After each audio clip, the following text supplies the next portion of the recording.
What if the only thing standing between life and death in a Montana blizzard is the unwavering loyalty of a scarred Labrador named Max? Imagine this, friends, a howling blizzard ripping through the Montana wilderness, the kind that turns the world into a frozen nightmare, where every breath stings like fire and the snow buries secrets deeper than graves. It's midwinter 2024, temperatures plunging to a bone-chilling 30-degree, visibility zilch, zero nada. Out here in the rugged Bitterroot Mountains, where the pines stand like silent sentinels against the fury, one man has carved out a solitary existence in a weathered log cabin far from the chaos of the world. That man is Jack Thornton, a 42-year-old retired Army veteran who's seen more hell than most could imagine.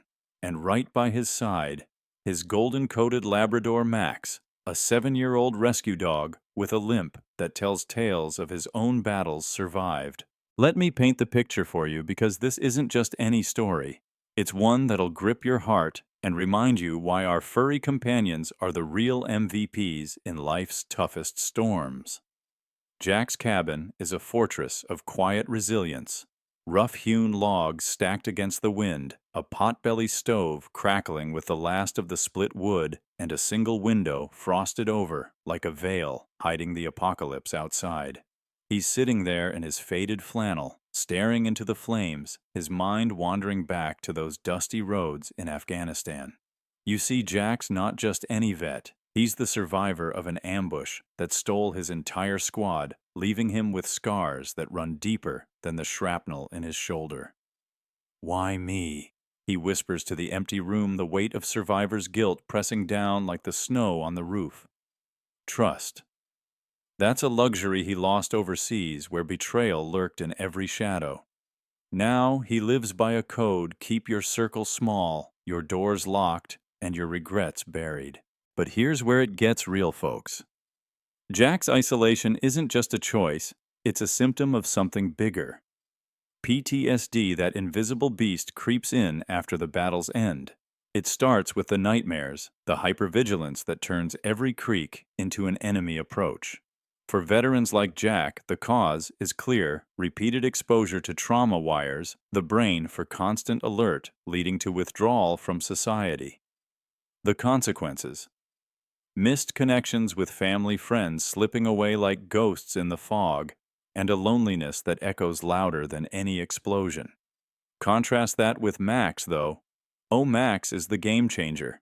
This Labrador didn't come from some fancy breeder. He was a stray Jack found half frozen on a back road 2 years ago, his front leg mangled from what looked like a hit and run.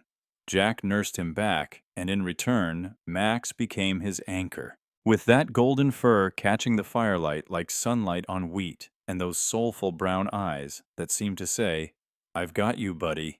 Max is pure, unfiltered loyalty. He limps a bit, sure, but that doesn't slow him down. It just makes his determination fiercer. Think about it, dogs like Max aren't just pets, they're lifesavers. Take real-life heroes in the search and rescue world. Remember Scout, that plucky Labrador retriever from Jackson Hole Mountain Resort in Wyoming. Back in the early 2020s, Scout was trained from puppyhood to sniff out buried skiers in avalanches, playing hide-and-seek in the snow that turned into life-or-death missions. According to reports from the American Kennel Club, Scout and her handler ski patroller Bill Vore were called out multiple times a season, her nose detecting human scent under feet of powder where tech-like beacons failed. In one nail-biting incident, she located a backcountry adventurer buried for hours, tail wagging like it was all a game. That's the magic of Labradors, their intelligence, agility, and that insane sense of smell, up to 100,000 times stronger than ours. They turn tragedy into triumph, teaching us that instinct and heart can conquer what logic can't. Now compare that to the mistakes we humans make all too often. Jack could have stayed in the city surrounded by people, therapy groups, the works. But ignoring those inner weather warnings, the signs of creeping isolation, led him here to this cabin, where solitude feels safe but slowly erodes the soul. It's a common trap, underestimating the storm, whether it's a literal blizzard or the emotional kind. What if he'd reached out sooner? The consequence might have been different. No more nights alone with the ghosts. But here's the lesson woven right into this tale. Animal bonds heal where words fail. Max doesn't judge Jack's scars. He just leans in, warm and steady, reminding him that loyalty isn't earned, it's given freely. Studies from places like the VA show that service dogs reduce PTSD symptoms by 30 to 50%, cutting anxiety and rebuilding trust. It's profound, isn't it? In a world that breaks us, these four-legged wonders put us back together. But hold on, because life's storms don't knock politely. They crash in uninvited. As Jack stirs the fire, lost in thought, Max's ears perk up, his body tensing like a coiled spring. The wind howls outside, masking everything, until it doesn't. A frantic pounding echoes through the cabin. Bam, bam, bam. Not the rhythmic tap of a branch, but desperate human. Jack freezes his hand, inching toward the rifle by the door. Max lets out a low growl, hackles rising, but his tail gives a tentative wag, friend or foe. In that heartbeat, everything changes. Who could be out there in this whiteout hell? Jack peers through the frosted glass, heart pounding, and what he sees shatters his fragile peace. Two figures cloaked in snow, collapsing against the porch. Little does he know, this knock isn't just visitors, it's the start of a nightmare that will test every ounce of his resolve and reveal Max's true heroism in ways he never imagined. And just when you think the isolation is the real enemy, wait until you hear what these strangers bring with them. Stick around, because the fury is only beginning to unfold. Imagine the door rattling like a beast trying to claw its way in the blizzard's roar, drowning out everything except that desperate pounding bam, bam, bam. And in that frozen instant, Jack Thornton's world of solitude shatters wide open. Heart racing. Jack edges toward the door, rifle in hand, Max at his heel with that low, rumbling growl, vibrating through the cabin like a warning siren. He peers through the peephole, the glass iced over, but clear enough to reveal two shadowy figures slumped on the porch, their breaths puffing out in ghostly clouds. One's young mid-20s maybe face, raw and red, from the cold eyes, wide with that mix of hope and terror you see in rookies facing their first real nightmare. The other's older early 40s, built like a linebacker who's taken too many hits, his jaw set in grim determination, but his shoulders sagging under the weight of exhaustion. Their cops' badges glinting under the snow-dusted jackets, Deputy Alex Rivera and Sergeant Tom Harlan as they'll introduce themselves in stammering bursts once the door creaks open just a crack. But Jack doesn't swing it wide right away. Oh no. That's where the suspicion kicks in, folks. That hardwired caution from years in the sandbox where opening the wrong door could mean the end. Max presses close, nose twitching as he sniffs the air seeping through the gap, his growl softening to a curious huff. It's like he's reading their story before they even speak. And here's the science behind it, because dogs like Max aren't just loyal, they're walking lie detectors. Studies from places like the University of Pennsylvania show canines can detect stress hormones like cortisol with over 90% accuracy, picking up on fear pain or deception in ways we humans fumble blindly. Compare that to us. We rely on words which can lie or eyes which can deceive. Max. He cuts through the BS pure instinct guiding him like a compass in the storm. These two didn't just wander up for a friendly chat, they're survivors of a disaster born from classic human error. Out on patrol in the Bitterroot Mountains, chasing leads on a shadowy case, they underestimate the blizzard's fury. Cause overconfidence in their gear, that fancy four-wheel drive cruiser with chains on the tires, the radio crackling with assurances from dispatch. But Mother Nature doesn't care about tech. She flips the script with whiteout conditions, sending their vehicle skidding off a slick road into a ditch, radios going dead from the ice. Consequence. Frostbite creeping in like a thief, disorientation turning miles into an endless maze, and now they're at death's door, begging for shelter. It's a tale as old as time in these parts, folks, ignoring weather apps or gut feelings thinking, it won't be that bad. only to pay the price in frozen limbs or worse. The National Weather Service reports hundreds of hypothermia cases yearly. From such blunders, a stark reminder that arrogance in the face of nature leads to regret or, in extreme cases, tragedy. Jack hesitates, his mind flashing to those Afghan nights where trust was a gamble that cost lives. But Max. He leans in closer, tail giving a single wag, approval granted. With a deep breath, Jack unbolts the door, the gale rushing in like an uninvited guest, and hauls them inside. "State your business." He grunts, voice steady but edged with steel, as Max circles them, nose darting from boots to belts, inventorying every scent. The young one, Alex, collapses against the wall, teeth chattering so hard he can barely spit out his name, his idealistic fire dimmed by the cold, but still flickering. He's the type who joined the force to make a difference. Green, but genuine. Tom, the sergeant, steadies him with a firm hand, his battle-hardened eyes meeting Jack's in silent respect, the lines on his face telling stories of urban chases gone wrong. As Jack stokes the fire and fetches blankets wrapping them around the shivering pair, he brews up some herbal tea, chamomile, and ginger, the kind that warms from the inside out. But here's the twist that hits like a sucker punch as Max nuzzles closer to Alex. He lets out a sharp whine, pawing at the deputy's leg. Jack kneels, peels back the sodden pant cuff, and there it is, a gash hidden under the fabric, not from the crash, but something jagged like barbed wire or worse, seeping and frost-nipped. "What the hell happened out there?" Jack demands, his voice dropping low. Alex winces, exchanging a glance with Tom, and that's when the real story spills. They weren't just patrolling, they were hot on the trail of a trio of armed poachers, ruthless types, slaughtering protected wildlife for black market bucks. The cut, from scrambling through a fence during the pursuit before the storm, swallowed their leads. Whoa, talk about a game changer. This isn't random visitors, it's danger knocking wrapped in badges and desperation. Jack feels that old adrenaline surge, the kind that saved him overseas, but now it's laced with something new, purpose. Sharing a nod with Tom over the steaming mugs, Jack opens up just a fraction, recounting a dusty memory from Kandahar, where a mangy stray dog alerted his unit to an IED, saving them all with a single bark. "Animals see what we miss," he says quietly, stroking Max's ear. "It's a profound contrast, isn't it? Human trust erodes under suspicion, built on words and walls, while canine loyalty flows like a river, unconditional, unbreakable. For animal lovers like you and me, it's a gut-punch reminder. In emergencies, our biggest mistake is delaying help out of fear, turning potential allies into ghosts.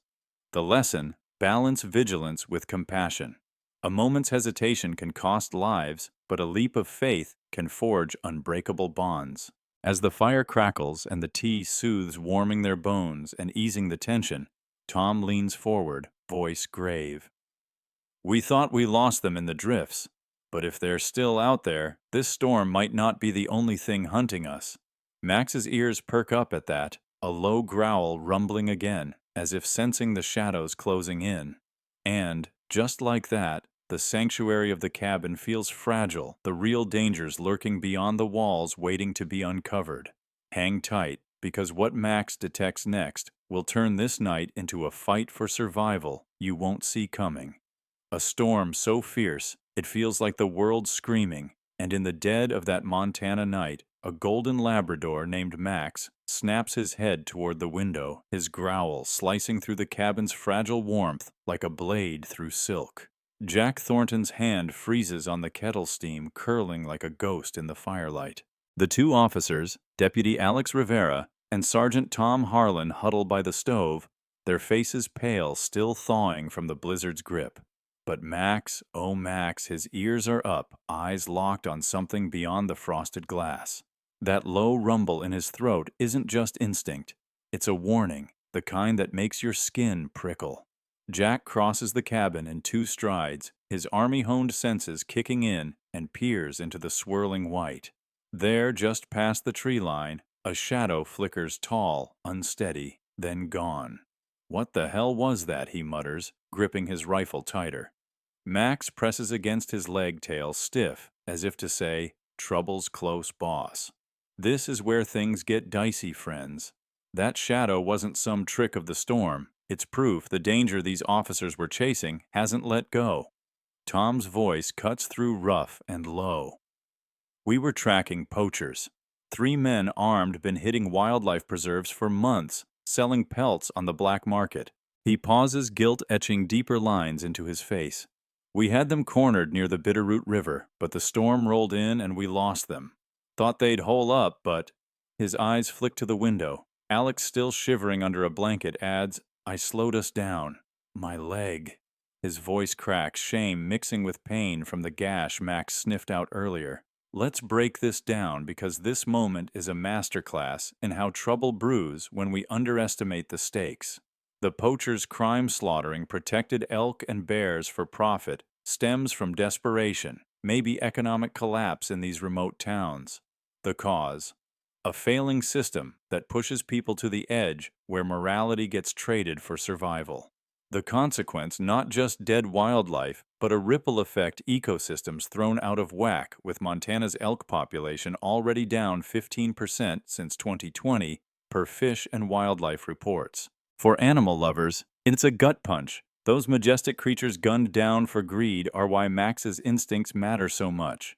Compare that to the officers' mistake splitting their team in a whiteout thinking they could outrun the storm. It's a classic blunder, like sailors ignoring a squall, and the price is nearly fatal: frostbite, lost trails, and now a lurking threat. But just when you think the cabin's a safe haven, the door rattles again, not with the frantic knocks of before, but a single deliberate thud. Max barks sharp and urgent, and Jack's heart skips. He slides open a small latch he carved into the door years ago, a trick from his army days for checking without exposing himself. Through the slot, a woman's voice, steady, despite the cold Lena Brooks wildlife enforcement. "I'm here for my officers." She's tall, late 30s, with sharp hazel eyes glinting under a fur-lined hood, her parka dusted with snow from a trek no one should have survived. Max circles her as she steps inside, nose working like a detective sniffing out truth. His tail gives 2 cautious wags approval, but on high alert. Lena's no stranger to danger. She's got the scars to prove it, like those female rangers in Yellowstone who've faced down poaching rings armed with nothing but grit and a radio. Her presence shifts the room, a spark of hope laced with tension. As Lena sheds her gloves, revealing hands nicked with old cuts, Max whines again, darting to the door. Jack follows his gaze, and there, half buried in a snowdrift just beyond the porch, is a third figure, not a poacher, but another officer. Officer Mia Chen, late 20s, her face pale as death under the ice. Lena gasps, "That's our missing partner." Max's nose led him to her, his paws digging frantically, unearthing her like a buried treasure. Jack and Tom rush out, pulling Mia free, her breath shallow, but there her badge glinting under the snow. She's a fighter, an immigrant who clawed her way into the force, her resilience mirroring stories like those of first-generation cops in rural America, where grit outweighs pedigree. Max's discovery isn't just luck. It's a miracle echoing real-life Labrador heroics, like the 1999 Alaska quake, where a lab named Rusty pulled survivors from rubble tail-wagging through the chaos. This moment teaches us something profound, folks. Animals like Max see what we miss. Sense sounds the pulse of life beneath the snow. Our mistake: ignoring those cues, thinking we know better. Studies show dogs can smell human distress from miles away, their noses catching chemical shifts we'll never sense. Compare that to our human tendency to barrel forward blind to warnings like the officers splitting up or Jack almost shutting the door on strangers. The lesson: trust the instincts around you, especially the furry ones.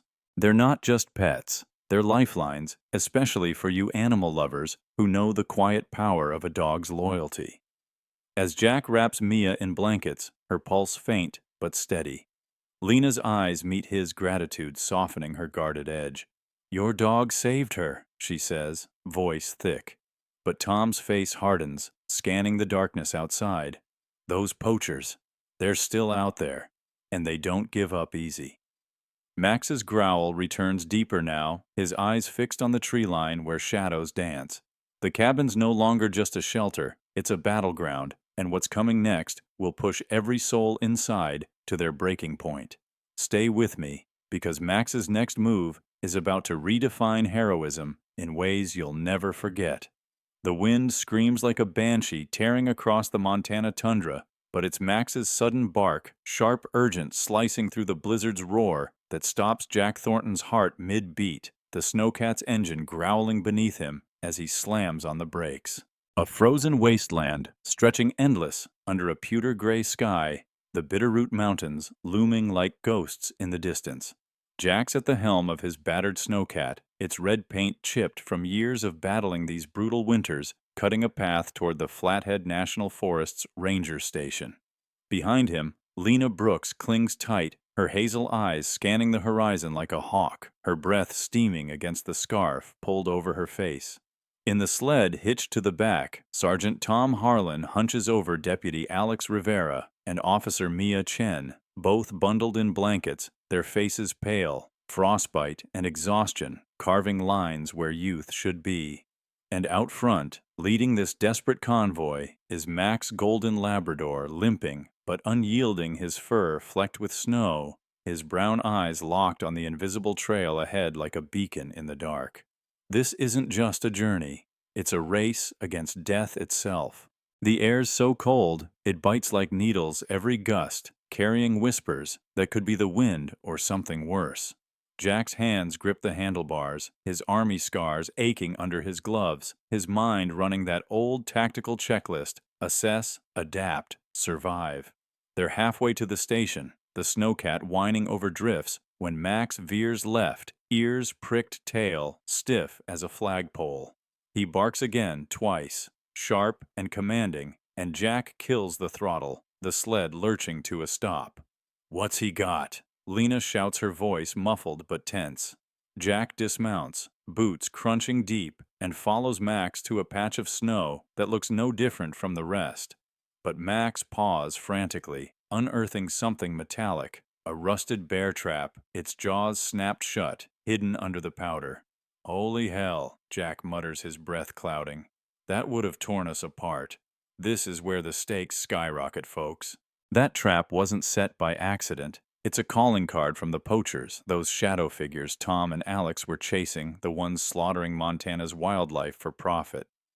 Let's break it down. Their crime is driven by greed, sure, but dig deeper. And it's desperation, rural economies tanking folks turning to the black market when jobs dry up. The consequence: a wounded ecosystem with bear populations in Flathead down 20% since 2018 per wildlife reports, and now a direct threat to human lives. Compare this to historical survival sagas like Shackleton's 1914 Antarctic trek, where ignoring terrain meant doom. The officer's mistake: underestimating the poacher's cunning, assuming a storm would stop men who thrive in chaos. Common blunder: thinking tech or grit can outmatch nature's traps or human ones. The lesson: respect the unseen dangers, because what you don't see can kill you. But hold on, because the real twist hits like a freight train. Max doesn't just stop at the trap, he bolts toward a thicket of black spruce, barking furiously, his limp forgotten, in a burst of adrenaline. Jack and Lena follow, hearts pounding, and there, half hidden by branches, is a fresh trail, boot prints deep and staggered, not washed away by the storm. They're close. Lena whispers, her hand on her sidearm. Tom, shielding the sled, calls out, "We can't stay here." But before they can move, Max growls low, his eyes fixed on a flicker of movement, a figure darting between trees, rifle glinting. It's one of the poachers setting an ambush. Jack's instincts kick in. He signals Lena to flank left, while he grabs Alex's service pistol from the sled, his PTSD screaming, but his training louder. They dive behind a drift just as a shot cracks the air, missing Max by inches. The Labrador doesn't flinch. He charges, barking, drawing the poacher's aim away from the group, giving Jack time to fire a warning shot into the snow. The figure bolts, vanishing into the whiteout. That's Max Folks, a hero who doesn't hesitate, unlike us humans who freeze under pressure. Think of Labradors like Balto the sled dog, who braved 1925's Alaskan diphtheria run, delivering serum through a storm just like this. Their strength isn't just physical, it's heart, that fierce loyalty that says, I'll take the hit for you. Studies from FEMA show search and rescue dogs like Max can track scents up to 12 miles in harsh conditions, their noses mapping what our eyes miss. Jack's flashback hits here raw and vivid. A dusty Afghan road, a stray dog barking to warn his unit of danger, saving them from a hidden explosive. Max is doing the same, he thinks throat tight as he calls the dog back. Max returns panting, a scratch on his flank from a branch, but tail wagging like he's proud of his work. Now, let's talk vulnerability, because this moment cracks everyone open.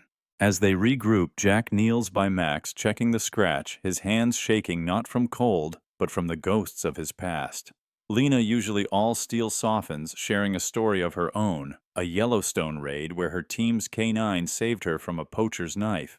Tom, guilt heavy in his eyes, admits he pushed his team too hard, splitting them in the storm, nearly losing Mia. Even Alex, barely conscious, mumbles, I was scared. Didn't want to let you down. It's raw, real, the kind of honesty that binds a pack. For animal lovers, it's a reminder our dogs don't just save us physically, they teach us to forgive ourselves. The mistake. Hiding weakness. Thinking it makes you less. The lesson: vulnerability strengthens bonds, human or canine, because a pack thrives on trust, not perfection. They're back on the move, the snowcat roaring again, Max trotting ahead undeterred. But the air's thicker now, charged with the knowledge that the poachers are circling their traps and guns, a ticking clock. Jack glances at Mia, her breath steadier, but her face still pale, and feels a spark of purpose he hasn't known since the army. Lena's scanning the trees, Tom's whispering to his team, and Max. Max is the glue, his every step a promise to lead them through hell. The ranger station's close, but so are the shadows, and what happens next will test their courage in ways that'll leave you speechless. Keep listening, because Max's final act of heroism is about to rewrite everything.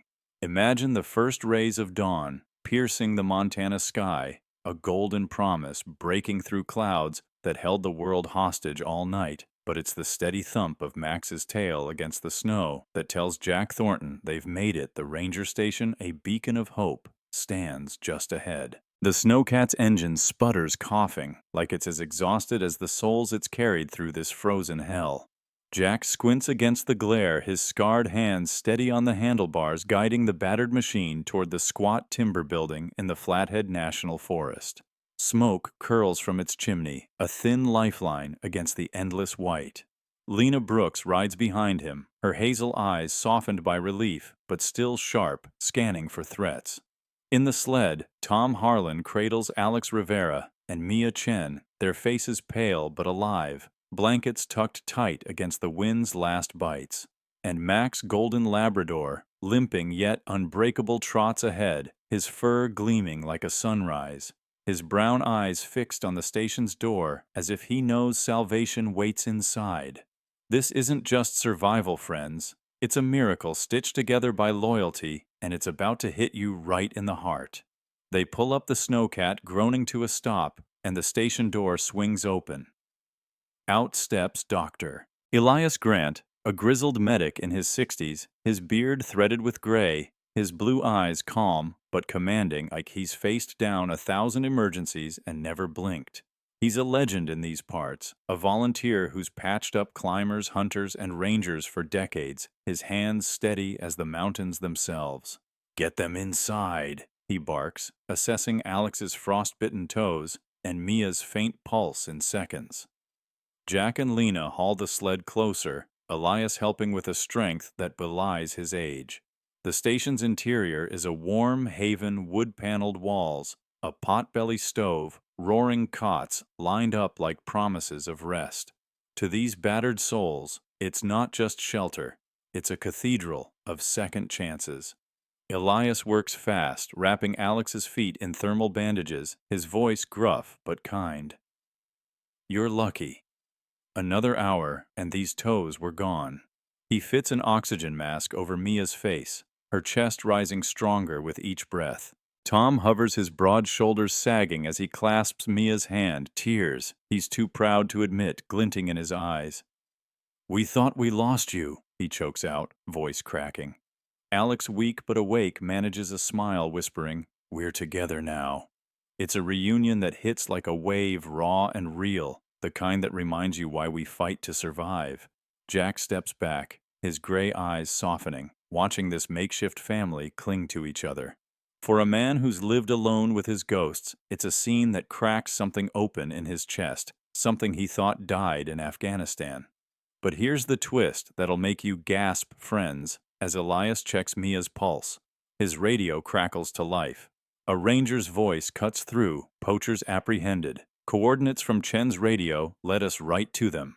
Mia, barely conscious in the storm, had activated her distress beacon before collapsing, a final act of defiance that Jack and Max's rescue made possible. Those armed shadows who set traps and fired shots, they're done, caught in a sting miles away. Their reign of terror over Montana's wildlife ended. It's just as quiet but fierce, like the dawn itself. Lena's lips curve into a rare smile, murmuring, She never gave up. Tom wipes his face, ashamed of his relief, and Jack feels a weight lift, a purpose reborn. He's not just a survivor anymore, he's part of something bigger. Now, let's talk about what makes this moment sing, because it's not just about beating the storm, it's about loyalty, the kind that binds man and beast, stranger and friend. The poacher's downfall. It started with desperation, sure, but their real mistake was underestimating the power of a united front. Cause greed that tore at nature's heart. Consequence not just their capture, but a restored balance, a chance for Montana's bears and elk to thrive again. Compare this to history's great rescues, like the 1989 Exxon Valdez spill, where volunteers and dogs saved oiled wildlife against impossible odds. Our error. Thinking we're alone in our fights, ignoring the allies, furry or not, who stand ready. The lesson: loyalty isn't just a feeling. It's a force stronger than any blizzard that pulls us through when hope seems lost. And Max, oh Max, is the heart of it all. As the group settles, he finally lies down by the stove, his golden coat steaming as it thaws, his eyes half closed but still watchful. Tom kneels beside him, stroking his head. You're why we're here, he says, voice thick. Alex, propped on a cot, whispers, Our guardian. Even Mia, stirring from her haze, reaches out her fingers, brushing Max's fur like it's a lifeline. Lena joins them, her tough exterior melting as she murmurs, You gave us hope when the snow tried to bury it. Jack. Last of all, rests a hand on Max's back, his voice low, You're my compass, buddy. Max's tail thumps once, a soft rhythm of triumph, and for animal lovers like you and me, it's a moment that hits home. Labradors like Max aren't just dogs, they're miracles in fur. Think of therapy dogs post 9/11, like the labs who comforted first responders, their presence cutting PTSD symptoms by up to 50% per VA studies. Max did that here, binding broken souls into a pack. For Jack, this isn't just a rescue, it's redemption. His PTSD, those ghosts from the war, they're quieter now, drowned out by the warmth of this moment. He sees it clearly. Survival isn't just grit or skill. It's the bond that no storm can break. The sun climbs higher, painting the snow outside in molten gold, transforming the tundra from a place of menace to one of beauty. Jack's lips curve into a quiet smile, and he knows life in Montana, like life anywhere, is defined by struggle, but also by love. Max taught him that, and it's a lesson for us all, in our own blizzards. Grief, doubt, loneliness, loyalty from a dog, a friend, or even a stranger can light the way. But the story doesn't end here, friends. As the fire crackles and the group rests, Jack's mind turns to the future. Maybe he'll start a program pairing veterans with rescue dogs like Max, turning pain into purpose. The station hums with life, a fragile sanctuary that proves we're never alone, not when we've got each other and our four-legged angels. So stick with me, because this tale's final gift is a call to carry that light forward, and it's one you won't want to miss. Wow, friends, if Max's story touched your heart, hit that like button to spread the love for our furry heroes. Drop a comment below. Tell me about your dog, the one who's been your compass through life's storms, or just type, Amen. If you believe loyalty can conquer anything, don't forget to subscribe and ring the bell for more stories of hope, courage, and the unbreakable bonds that light up our darkest nights. Share this video with someone who needs a reminder that miracles come in all shapes, sometimes with four paws and a wagging tail. Let's keep the inspiration flowing, and may your own path always have a loyal friend to guide you. See you in the next story.